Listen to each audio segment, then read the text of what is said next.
Welcome to another Heart to Heart chat. Today we're with our oldest daughter, Jennifer, and she's going to be sharing her perspective on what it was like as the oldest child of 3 kids on this caregiving journey. There's a 5-year age gap between our oldest daughter, Jennifer, and our youngest, Bethany. So Jennifer was 23 years old when all of this happened. She had just turned 23. And another thing is she had just moved home, I think, was it 2 or 3 days? Just a couple of days before her dad had the stroke. She lived in Vancouver with a couple of roommates, and she lived closer to school. But because she only had 1 semester left before graduation, she decided it was a good time to move back home. So just the timing of everything, when we look back, we're just so very, very thankful. So let's go back to that first day on September 4th, Labor Day, when Dad had a stroke. You were with us, but you came in the house just a couple of minutes after Bethany and I did. You just knelt down beside Dad and you did this to check for his pulse. Yeah. And the first words you said were, "I can feel a pulse, but it's very weak." Mm-hmm. And then right after that, you started doing CPR. Yeah. How did you feel when you were doing that? I think it was just like a automatic response. I didn't really feel anything. It was just like, oh, like I've done this CPR training before. I'll just do it, because I remember the person on the phone was like, okay, if you have a weak pulse, then do CPR. So I was like, oh my gosh, okay, I'll do CPR. And then I just started doing it. So it wasn't like I didn't feel anything. Were you thinking anything? No, I was just thinking just like CPR. Yeah. So and that was your first time actually doing it for real? Yeah, on a real person. So that was pretty cool in a way. But that's the image, because I was standing right beside you when you were doing it. And I had the phone with me, and the 911 operator was on the speakerphone, and she was counting with us. Yeah. So I remember that image, and I wish I can erase it from my mind, but it's just burned into my memory, just that picture. Like, I remember thinking, I was so scared for you. Before you came in and I saw Dad, I was so scared for him. But as soon as you started doing CPR, I was just so scared for you. But, you saved his life. So you were so calm at the house during that whole thing, and even when the paramedics came. And when we went to the hospital, we were waiting in the ER, you were so calm at that time too. And your thought processes were so clear. And I remember you said, "Mom, I'm going to call Justin now and tell him to come." Justin was at work, right? And I honestly didn't think about him at all, but you said, "I'm going to call Justin," and you did. You got him on the phone and he came right away to the hospital. During that time, what did you think was happening to Dad? Honestly, I thought he was having a seizure, because that's what it seemed like when the paramedics came to our house. So I didn't really know what was happening, but I was like, okay, he's having a seizure, so he'll probably need surgery. But I didn't think we were going to move to like a bigger hospital.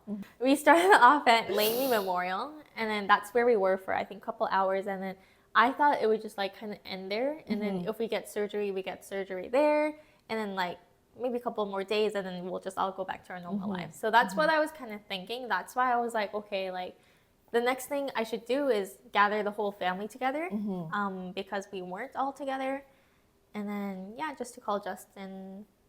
But I think it was just like a very automatic, oh, I have to do this, I have to do that, I have to do this kind of response. Did you never suspected a stroke? No. Well, I should have known this because I've got like CPR training and stuff like that, but I also didn't think about that at the moment. So. See, for me, I knew what a stroke was, but even when I saw him, like, he didn't have those obvious symptoms of a stroke. And not only that, just because he was so healthy, right? Yeah. So stroke was the last thing on my mind. So I was just in shock when the doctor told us that he had suffered a stroke, and it was such a massive one too. So after Langley Hospital, you came with me to Vancouver Hospital, and we stayed up all night. Like Yeah, I we don't basically remember did. the last time I pulled an all-nighter like that. Yeah. That was yeah. I'm so glad that you were there. But you remember the next day, we went. Remember, my cousins from Toronto were in town, and then we went to their nearby hotel, and then we took a shower, right? A much needed shower. And we came down to the lobby, and we were just waiting in the lobby. And you said something to me that I will never forget. You said something really profound. Do you remember what you said? Yeah, I think I said, can you just say it? I think I forget. You, again, this is not word for word, but you said, Mom, it's so strange that my dad's in the hospital, but people are just living their lives as if nothing has happened. Something to that effect. Can you just describe that moment and what made you think about that? Yeah, I clearly remember, like on the way to the hotel of like where our uncle was staying at, I remember like looking out the window and it was such a sunny and bright day. And I was like thinking, oh my gosh, like our lives changed like this in like a split second, but everything else is just so normal and like everything else is so like people are seeming to like live out their daily life. Like people were on their lunch breaks and everything. And I was just like, oh my gosh, like they're living their own life, but something like this, like so tragic, happened to us. So I was like also thinking, oh, like as we are living our own lives, like this might be happening to some other people. Like even at this moment, like some people might be going through something so serious, and it just really made me think like what's the point of like being so unhappy or so ungrateful? Because even at this moment when you're like so unhappy, someone might be going through something even more tragic that they didn't want to have. Were you angry at all? No, I wasn't angry. Okay. It was just a realization. Yeah, no, that was a really good realization. I had a very similar experience to that about 18 years ago when your grandmother, my mom, was diagnosed with terminal cancer. And we were living in Texas at the time. You guys were so little, so I know you don't remember. But I remember we ran out of milk. So I went to Target. And so we lived in Texas at the time. So Target was the place that we bought milk. So I went to Target. It was a really busy day, and there were so many people just, walking around shopping with their Target, their red carts, just shopping and going about their daily lives. And I had that exact same feeling as you, whereas my mom is in the hospital. She was just diagnosed with cancer. And look at all these people just shopping as if, there's without a care in the world. And I remember feeling really angry. And I actually left Target. You didn't buy the milk? I didn't buy the milk. Oh. I didn't because I was so upset. I think that's why, when people are grieving, the reason why grieving is such a lonely experience is because your world has stopped. Your world has flipped upside down, but everyone else's world just keeps on spinning. And I think that's why grieving can be such a lonely road for people who are going through that. I want to talk about your nickname. Well, my birth name is actually Paigam, so it means bright in Korean. It's more like the, I think from the Bible story, the light and the salt, I think. And it's light, from light and salt. So I think that's also what Harmony gave me, the name. No, it was actually me and Dad gave it to you. Oh, really? Yeah. You and Dad gave that name to me? I didn't know that. We gave it to you as soon as we found out that we were pregnant. So you've had this name for like 25 years. Yeah. So the day I found out I was pregnant with you, we just started calling you Paigumi. And you're 24 now, and people, there's a lot of people who still call you Paigum. Like Uncle John. Yeah, your uncles, your Yeah. grandparents, your cousins, and people who have known you since birth, they still call you Paigum. The name Paigum, it means bright. So our prayer for her was that she would be a bright light, right? So from Matthew chapter 5, You are the light of the world. So that was our prayer for her from conception. And I know that it doesn't sound like a very pretty name, like Paigong, That's true. right? It's not a pretty sounding name. It's not a cutesy name. Yeah. But it's a very strong name.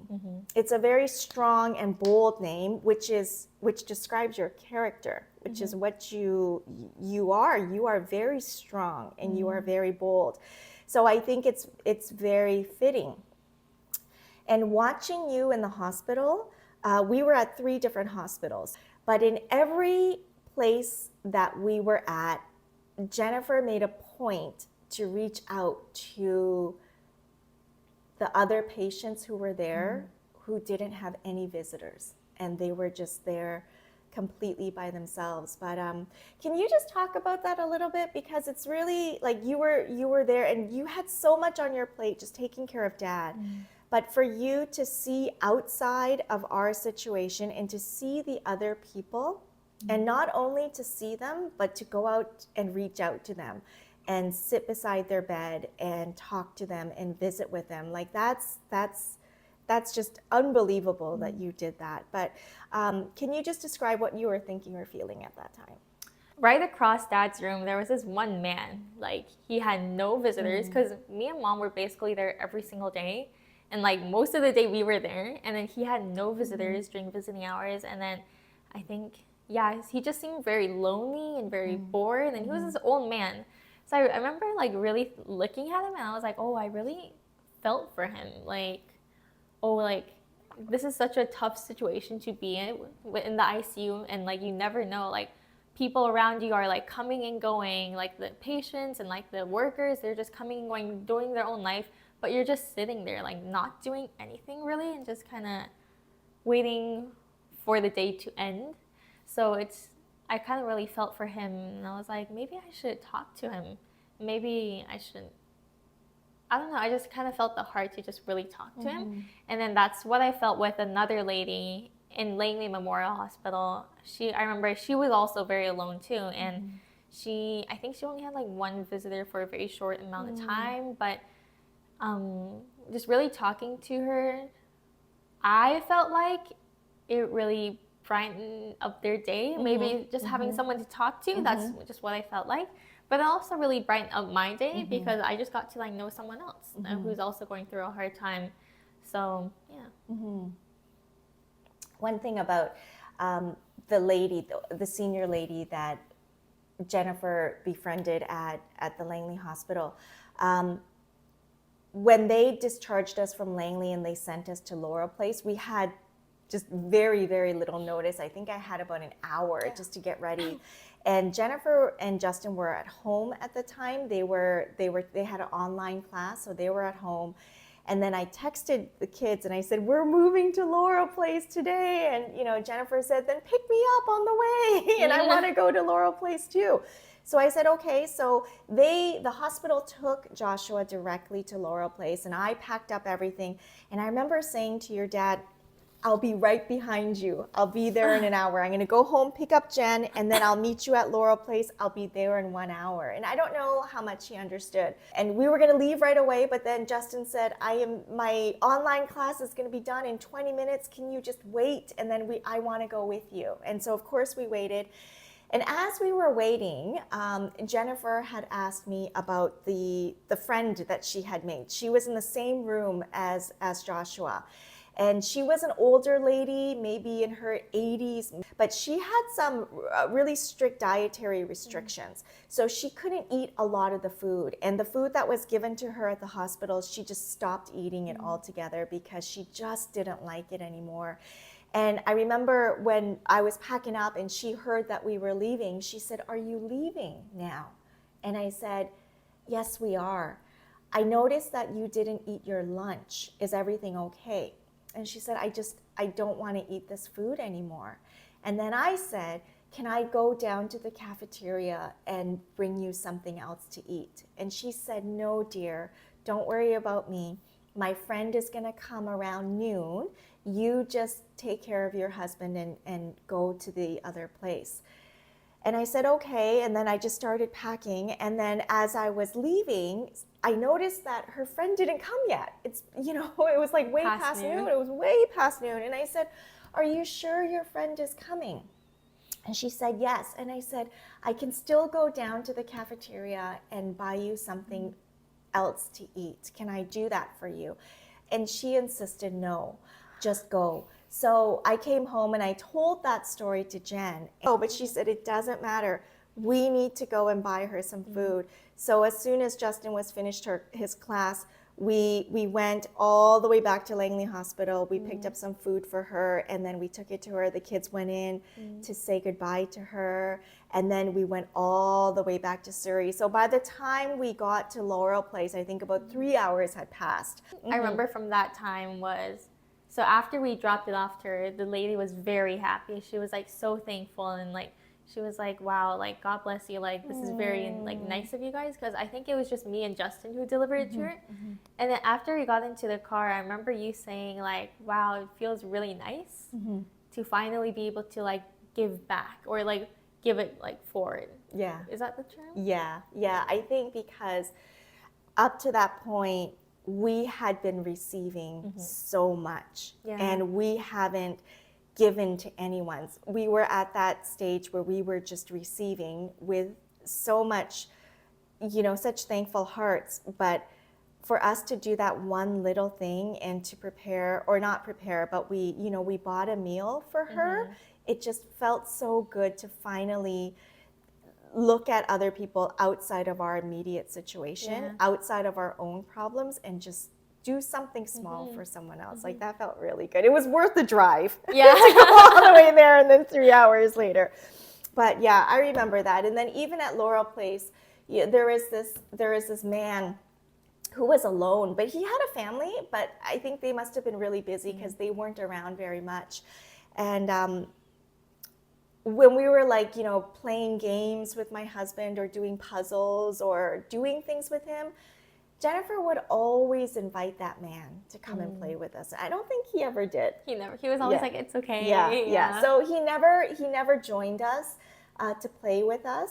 But she always invited him. I think you invited him maybe 4 or 5, maybe 6 times to come and join us. But so she was always looking out for other people. She wasn't just looking out for Dad. She was looking out for other people. So definitely living up to your name of a bright light. I also wanted to talk a little bit about you being the oldest child. And if you could choose to be the oldest, the middle, or the youngest in our family, what would you choose? Youngest. Why? Just because it seems so nice. Like having 2 older siblings, just really care for you and do everything for you. I don't know if Bethany will agree, but it seems like a good life, and whatever you do, you just get away with it. So okay, so first choice would be the youngest. What's your second choice? probably oldest. Oh, you don't want to be the middle? No, you don't want to be the Justin? No. No offense, but did you feel obligated to step up and do as much as you did because you were the oldest? I don't think I felt like because I'm the oldest I should do it. Maybe it was just the way I am. Because I'm the oldest, I like think this way, but it was not like my thought process wasn't like, oh, because I'm the oldest, I have to step up and like do things for the family. It was just kind of like, oh, I have to do things for the family because there's a need. And at the time, I wasn't working. I was just doing school, so I had a lot of free time in my hands. So that's why I had more of the yo-yo to do more. So I think that's why. But somehow being the oldest must be related to why I stepped up, but it wasn't the reason why I stepped up. Yeah.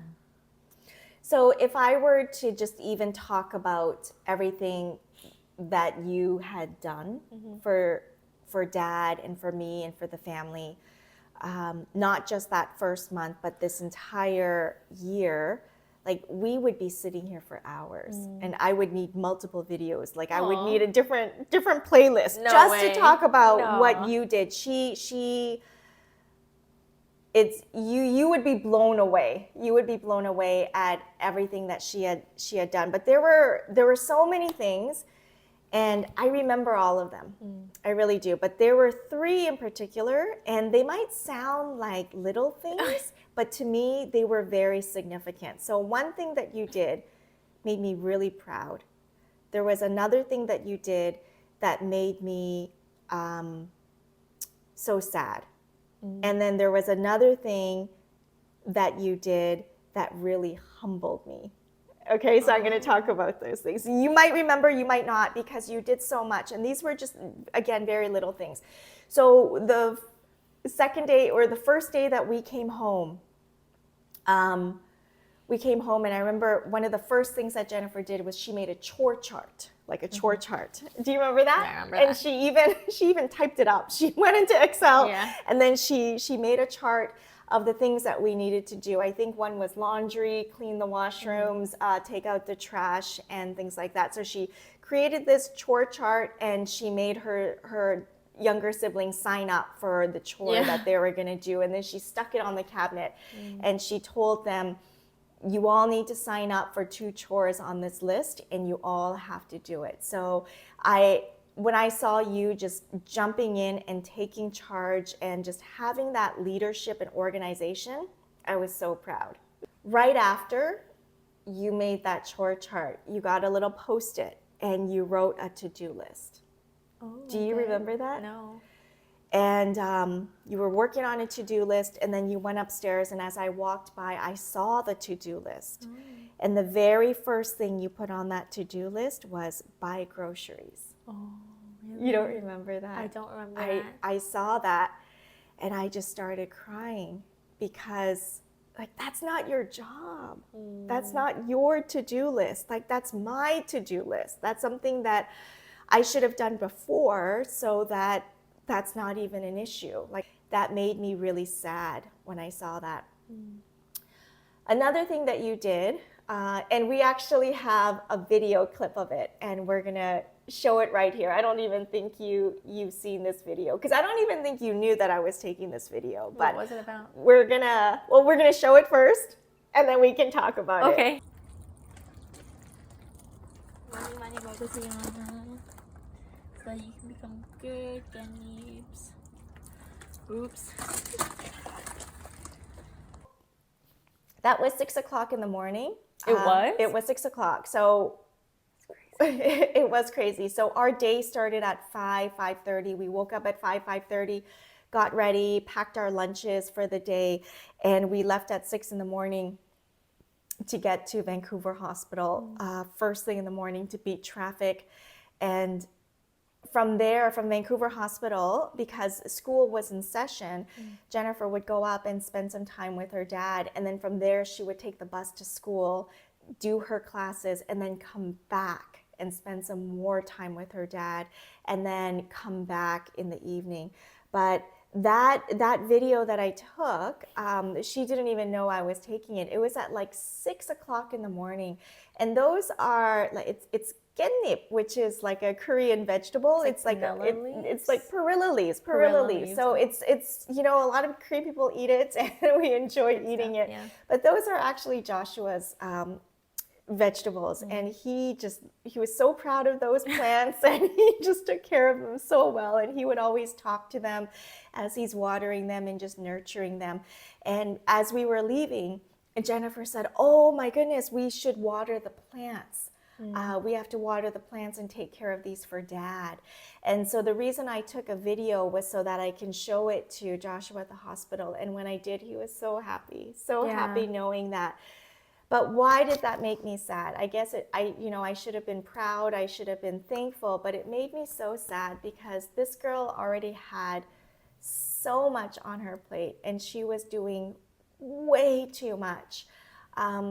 But the fact that she had the capacity to think about the plants out of all things, it just made me sad. I don't know why, because it made me feel like, how much more can you handle? Do you know what I mean? Like, you're even taking care of Dad's plants. Even the plants at the front, you watered all of those. You took care of all of those. And I just felt like we all have a breaking point, and I felt like, you know, you are pushing yourself too much and taking care of everyone and everything besides yourself. And I think that's what made me really sad. The thing that you did that really humbled me was, it was one day, you, me, and Justin were sitting here. And I think at that point we were just done. We were so exhausted and so burnt out. And I remember just having nothing left in me. And we were just wallowing in our sadness, wallowing in our situation. And you said, okay, now I want each of you to tell me what you are thankful for. Do you remember when you did that? I remember that. And so Jennifer had made us, she had forced us to every single day say what we're thankful for. And usually we would, you know, say what we're thankful for. But that day, you know, Justin and I, we were just not feeling it. We were so bone tired and we were just completely empty. We just couldn't. We just said, no. We want to stop playing this game. Stop forcing us to be thankful, because we're like, not I'm thankful. not I'm not thankful. thankful. And then what did you say?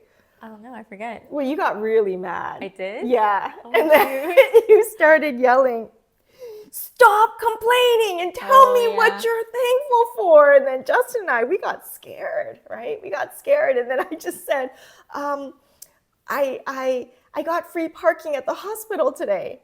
Yeah. And she responded, hallelujah, praise the Lord. You got free parking at the hospital today. Yeah. But immediately we felt better and we just started laughing. And sometimes when you don't feel thankful, and there's a lot of times when we don't feel thankful, just say one thing. It could be something really small, like a free parking spot in front of the hospital, or it could be like, I don't know, something really, really small. But when you say it out loud, immediately you start to feel better. And then after that, what happens, it's a ripple effect.